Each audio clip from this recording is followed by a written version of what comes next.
봉독해 올린 말씀 가지고 하나님의 나라를 이 땅에 세우는 길은이라는 제목으로 여러분과 좀 말씀을 나누겠습니다. 2025년 고난주간 특별 새벽기도에 오신 여러분들을 주의 이름으로 환영합니다. 피곤하시지만 예수 그리스도의 십자가 고난에 참여하고자 여러분의 육신을 쳐서 주께 복종시켜 이 시간에 오신 여러분은 모두 승리자들인 줄 믿습니다.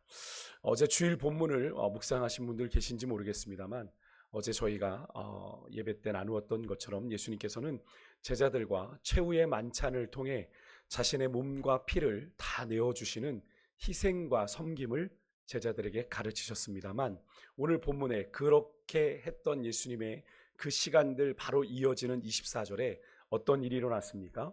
제자들 사이에서는 누가 크냐라고 하는 다툼이 일어났습니다. 근데 분명한 것은요, 이 모습을 통해서 우리가 깨닫게 되는 건 제자들이 꿈꾸어 왔던 하나님의 나라는 예수님께서 이루시려는 하나님의 나라가 아니었다라는 걸 우리가 확인해 볼 수 있습니다. 예수님께서는 끊임없이 자기를 낮추는 섬김을 강조하셨습니다. 잘 아시는 비유, 청함을 받았을 때 예수님께서 너희가 높은 자리에 앉지 말아라, 그죠? 말씀을 하셨어요.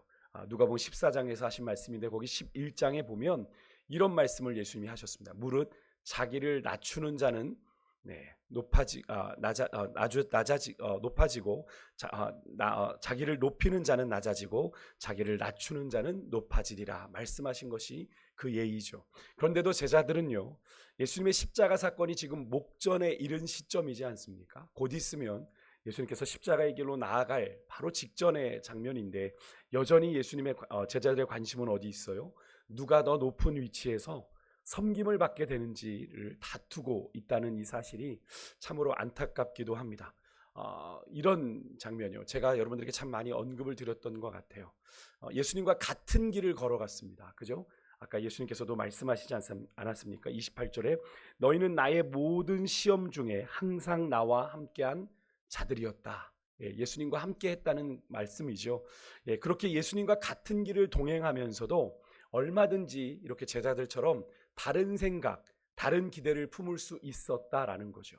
이런 제자들의 모습에서 저는 우리 인간이 가진 믿음의 한계, 믿음의 오해를 발견하게 됩니다. 우리도 그렇지 않습니까? 우리가 주님의 말씀대로 순종하여 나아가야 되는 길인데도 우리의 욕심과 우리의 아집으로 인해 하나님의 뜻을 따라가기보다는 하나님의 뜻을 거스를 때가 더 많은 것이 우리의 신앙생활이지 않습니까? 사실 이런 제자들의 모습은 사실 그렇게 낯설지 않습니다. 여러분들이 복음서를 좀 읽어보셨다면 이미 앞에 9장 46절에서 예수님께서 내가 사람들의 손에 넘겨질 거다라고 하는 간단한 순한 예고를 하실 때도 이미 제자들 중에는 누가 크냐라는 변론이 일어났었습니다. 근데 오늘은 어때요? 다툼이 일어난 겁니다. 그 정도가 조금 더 심해진 거예요. 임박한 시점이 되니까 그들에게 더 격렬한 논쟁이 있었던 거죠. 예수님께서는 그때 그런 제자들의 마음을 아시고 앞에서요, 한 아이를 데려다가 이렇게 말씀하셨습니다. 이렇게 작은 소자를 영접함이 곧 나를 영접함이다 라고, 뭔가 세상의 가치를 뒤엎는, 왜냐하면 그 당시에 어린아이는 가장 극빈자였거든요. 사회의 가장 극빈자였습니다. 고아와 가부 수준의 그런 존재가 아이였는데 이 아이를 영접함이 나를 영접함이다라는 예수님의 이 말씀은 세상의 가치를 뒤엎는 이야기죠. 하나님 나라의 역설적인 원리와 가치를 가르쳐 주셨건만 제자들은 어떤 생각을 한 겁니까? 인간적으로 높아지고자 하는 세속적인 욕망을 버리지 못한 채 갈릴리에서 예수님께서 예루살렘으로 오시는 그 동안 그들의 욕망이 사그러든 것이 아니라 오히려 눈덩이처럼, 눈은 이렇게 굴리면 점점 더 커지지 않습니까? 그들의 세속의 욕망이 점점 더 눈덩이처럼 불어났다는 걸 우리가 알 수 있는 그런 장면이죠. 결국 예수님께서 그렇게 어이없게 다투는 제자들을 향해 이렇게 입을 여십니다. 그리고 다시 한번 하나님께서 자신을 통해 이루실 영광스러운 하나님의 나라가 어떤 나라이고 그 나라로 부름받은 자들은 어떤 존재이며 또 어떤 사명을 갖게 되는지를 가르쳐 주시는 게 오늘 본문입니다. 이방 나라의 임금들은 백성을 다스리고 또 왕과 집권자들은 모든 백성의 섬김을 받는 것이 세상 나라의 질서입니다.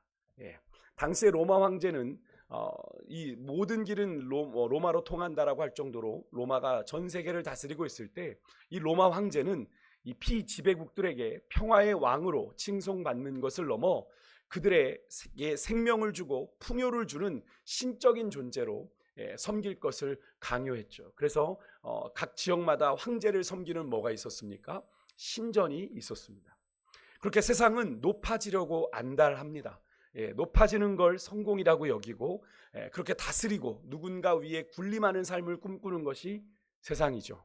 그렇게 하고 싶은 것은 다 하고 내가 하기 싫은 것은 누군가에게 시킬 수 있는 그런 나라를 바라는 것이 바로 세상이죠. 하지만 하나님의 나라는 어떻습니까? 하나님의 나라는 정반대이죠. 섬김과 베품의 기쁨을 아는 자들의 나라가 바로 하나님 나라입니다.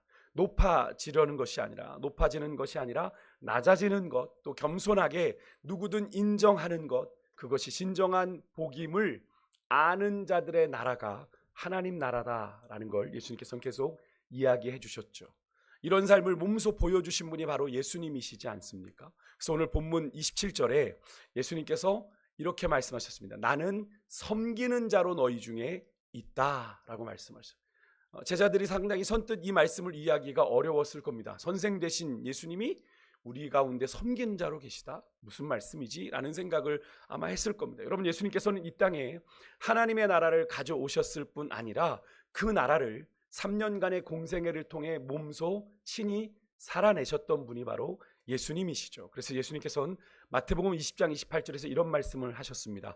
우리 화면을 보고 함께 같이 읽어보겠습니다. 같이 읽습니다. 시작. 인자가 온 것은 섬김을 받으려 함이 아니라 도리어 섬기려 하고 자기 목숨을 많은 사람의 대속물로 주려 함이니라. 아멘.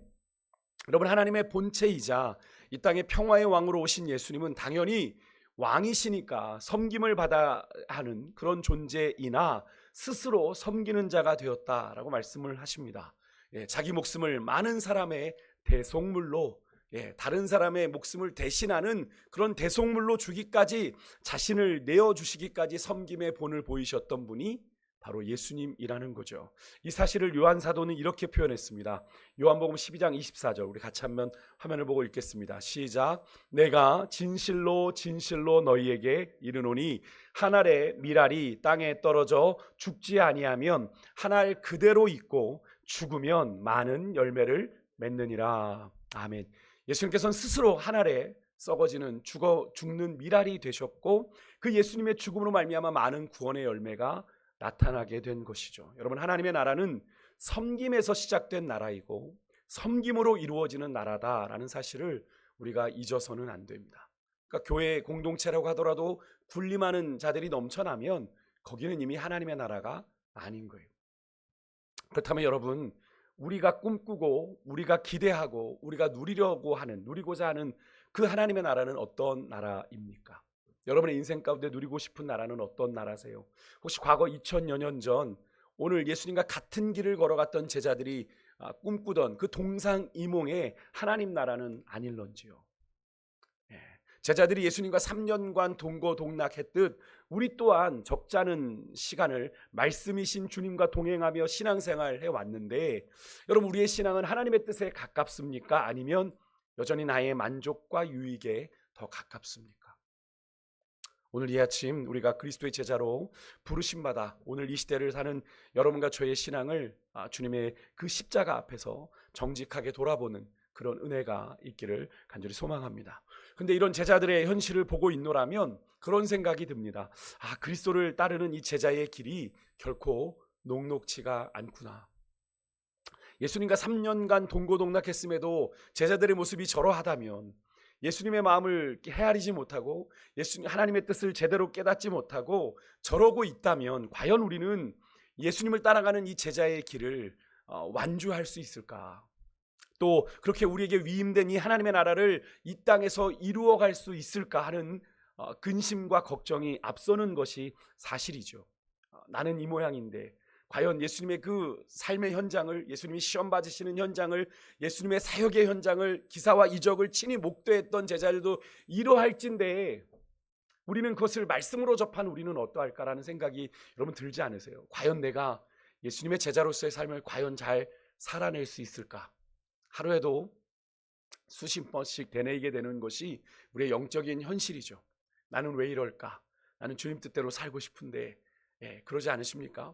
하지만 예수님께서는 2000여 년 전 승천하시면서 우리에게 맡기신 그 하나님의 나라는요, 우리에게만 그저 너희들 알아서 맡아 라고 맡겨진 나라가 아니라 항상 예수님이 우리와 함께 하시면서 세상과 어떻게든 다르게 구별되어 살기 위해 온갖 세상의 유혹과 시험을 마주하는 자기 백성들을 친히 지켜주시는 나라가 하나님의 나라입니다. 그러니까 덩그러니 하나님의 나라 너희들 힘대로 한번 맡아봐가 아니라, 그죠? 그래서 주님께서는 승천하시면서 마지막 어떤 약속을 주셨습니까? 마태복음 28장 20절에 볼지어다 내가 세상 끝날까지 너희와 항상 함께 있으리라 라고 하시는 그 임마누엘의 약속을 제자들에게 주신 거죠.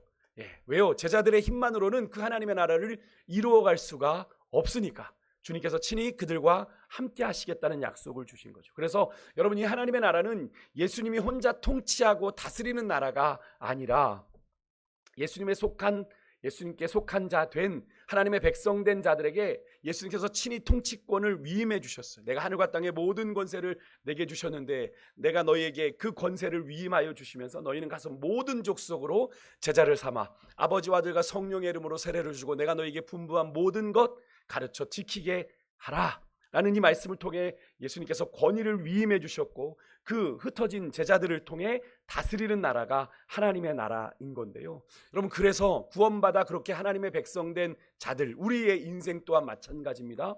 2000년 전 그 제자들에게만 주신 약속이 아니라 여러분, 우리들에게 주신 약속이기도 한데 우리들의 삶의 현장에서 우리는 그 하나님의 나라를 이루어 가야 될 거룩한 사명이 있는 하나님의 사람들이라는 사실을 우리는 잊어서는 안 되는데요. 그러니까 더 부담이 됩니다. 주님, 내 힘으로는 그것이 어려운데 주님, 어떻게 그것이 가능합니까? 우리에게 그만한 능력도 없고 주님, 내게 그런 실력도 없는데 그것이 어떻게 가능합니까? 오늘 본문에 그 해답이 들어 있습니다. 31절에 보면 예수님께서 시몬 베드로를 향해 하신 말씀인데요, 여기에 베드로는 사실 예수님의 12제자를 대표하는 인물이라고 보시면 됩니다. 그런 베드로를 향해 뭐라고 예수님 말씀하시죠? 사탄이 너를 밀가부르듯 할 것이다 라고 경고하시는 말씀이 나옵니다. 이 말은 그런 거죠. 여러분, 아마 우리 권사님들은 예전에 농사를 지어보셔서 이게 무슨 말인지 더 잘 아실 것 같은데, 키질을 통해 바람을 일으켜서 알곡과 이 껍질을, 쭉정이를 구별해내지 않습니까? 근데 너무 세면 자칫 알곡까지, 그죠? 위험에 빠뜨릴 수 있는 그런 장면을 떠올리시며 예수님이 경고하신 말씀인데요, 그 당시에 이미 사탄이 이미 그 일을 하고 있죠. 누구에게 하고 있었습니까? 가룟 유다에게. 가룟 유다에게 예수님을 팔 생각을 넣었죠. 그래서 그의 생각과 행동을 파멸로 이끌어가고 있었습니다. 앞에 3절에 그렇게 나오고 있지 않습니까? 근데 사실 가룟 유다만 아니겠냐고요. 사탄이 가룟 유다만 그렇게 하고 있겠습니까? 시몬 베드로를 비롯한 다른 제자들 역시도 이렇게 사탄의 표적이 될 수 있다라는 사실을 예수님 언급하신 거예요. 사탄은 충분히 그럴 힘이 있는 존재이죠. 공포와 폭력의 거센 바람으로 제자들을 얼마든지 죽음과 파멸로 내몰 수 있는 힘이 있는 존재가 사탄입니다. 그러니까 사탄은 예수님께서 당신의 제자들에게 위임한 그 하나님 나라 사명에 실패하도록 제자들을 끊임없이 유혹하고 부추길 것이고, 그런 사탄의 도전은 그때만이 아니라 여러분, 지금도 계속되고 있다는 사실을 우리는 기억해야 합니다. 여러분, 그런 영적인 현실을 인지하며 살아가고 계십니까? 늘 말씀드리지만 우리의 신앙생활은 보이는 게 다가 아닙니다. 믿음의 눈을 들어 우리의 영적인 현실을 늘 인지하고 살아가셔야 돼요. 사탄이 베드로에게만 그렇게 하는 게 아닙니다. 우리에게도 까부르듯 우리를 넘어뜨리려고 유혹하고 있다는 사실을 우리는 기억해야 됩니다. 그러니까 이런 다급하고 이 불안한 제자들의 영적인 현실을 아시는 예수님은 그렇게 얼마든지 실패하고 넘어질 수 있는 제자들의 믿음을 위해서 기도하셨고, 앞으로도 기도하실 거다라고 약속하시죠. 오늘 본문 32절에 보십시오. 그러나 그렇게 사탄이 너를 밀가부르듯 하지만 내가 너를 위하여 내 믿음이 떨어지지 않기를 기도했다라고 말씀하시지 않습니까? 즉, 사탄이 밀가부르듯 키질하겠지만, 우리를 유혹하겠지만 예수님께서는 제자들이 실족하지 않도록 어떻게 하시겠다? 도우신다라고 약속하시는 거죠. 그래서 사도 바울이 이 사실을 이렇게 고백했습니다. 로마서 8장 26절을 같이 한번 읽겠습니다. 같이 읽습니다. 시작. 이와 같이 성령도 우리의 연약함을 도우시나니 우리는 마땅히 기도할 바를 알지 못하나 오직 성령이 말할 수 없는 탄식으로 우리를 위하여 친히 간구하시느니라. 아멘. 여러분 믿으십니까?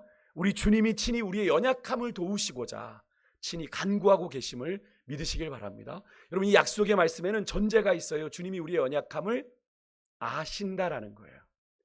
우리의 인간의 성정을 가진 우리 인간의 연약함을 주님이 아시기에 그 연약함을 도우시고자 친히 지금도 하나님 보좌 우편에서 우리를 위하여 간구하고 계시다라는 걸 여러분 믿으시길 바라요. 그런데 여러분 예수님의 이 말씀에서 더욱 위로가 되는 장면이 뭔지 아십니까?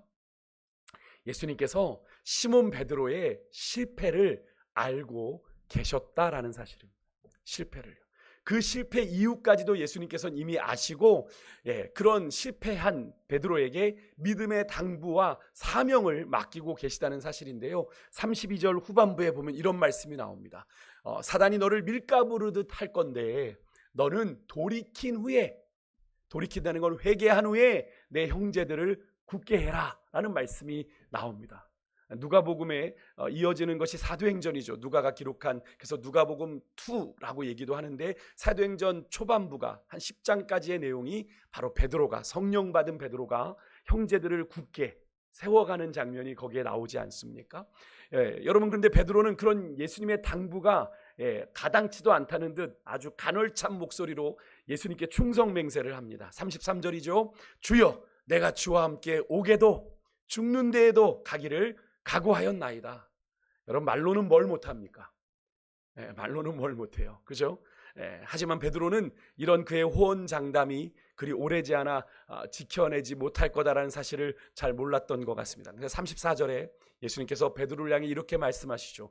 오늘 닭 울기 전에 네가 3번 나를 모른다 부인하리라.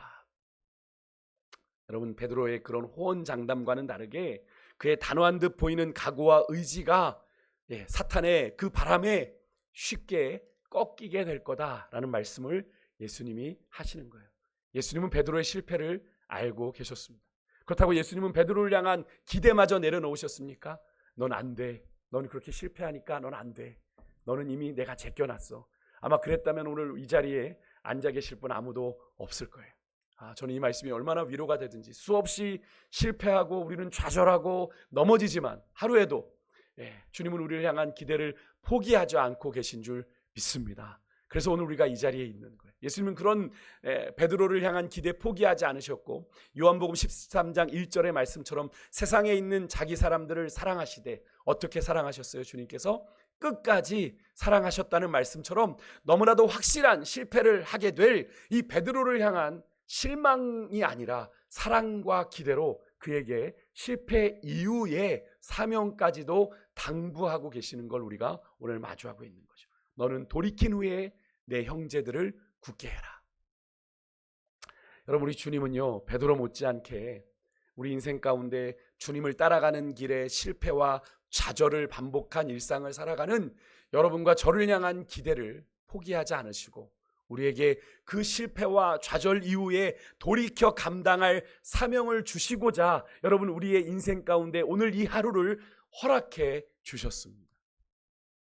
사랑하는 성도 여러분, 내 스스로도 그리스도의 제자다운 구석이라고는 잘 찾을 수 없는 여러분과 제가 그리스도의 제자로서 그 길을 걸어갑니다라고 고백할 수 있는 것, 또 그 길을 걸어가는 흉내를 낼 수 있는 것은 내 능력과 힘이 아니라 누구 때문입니까? 우리 주님의 우리를 위한 기도 때문이라는 사실을 여러분 잊어서는 안 됩니다. 우리의 중보자요, 우리의 위로자요, 우리의 변호자가 되어주시는 주님께서, 보혜사 성령께서 우리를 도우시기에 우리가 여기까지 온 거죠. 선한 것 하나 없는 우리가 오늘 이만큼이라도 이렇게 고난주간 특세라고 이 자리에 나온 것이요, 여러분 우리의 결심과 의지가 아닌 우리 주님의 연약한 우리를 향한 간절한 간구하심 때문이다 라는 사실을 여러분 잊지 마시고, 오늘 이 하루도 말할 수 없는 탄식 가운데 우리의 연약함을 위하여 중보하시는 성령 하나님의 간구를 우리가 분명히 믿고 우리와 함께 하시고 도우시는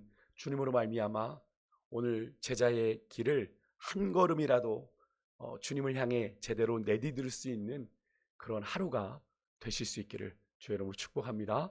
네, 기도하겠습니다.